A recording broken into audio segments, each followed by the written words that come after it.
21 වෙනිදා ප්‍රහාරය සිද්ධ වෙලා පැය දෙකක් වගේ කාලයක් ඇතුළත මහරෝහල ඉස්සරහ දෙමව්පියෝ තමන්ගේ දරුවා නැති වුණා කියලා කඳුළු පෙරාගෙන නැද්දි තමන්ගේ අම්මා තාත්තට මොකද උනේ කියලා එක ළමයෙක්ටවත් හොයාගන්න බැරුව ළමයින්ගේ ඇස් වලින් කඳුළු පෙරෙද්දි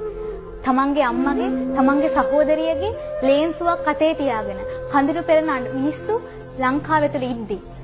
පැය දෙකක් ඇතුළත ලංකාවේ ගන්න පළවෙනි මාධ්‍ය සාකච්ඡාව දෙන උත්තරේ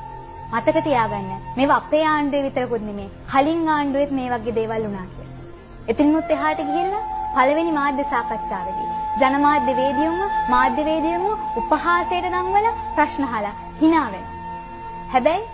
නවසීලන්තයේ අගමැතිතුමිය ඇස් වලින් කඳුළු වැටෙද්දි ජපානයේ නායකයෝ බිම දන ගහලා ජනතාවගෙන් සමාවිල්ලන්නේ. අවුරුදු දෙකක් තිස්සේ තොරතුරු දැනගෙන ඉඳලා රටේ ජනතාවට ඒක කියන්නේ නැතුව හංගන් ඉඳලා 100% සම්පූර්ණ වගකීම රටේ රජය සතු වෙලා තියෙද්දි ඒ තරම්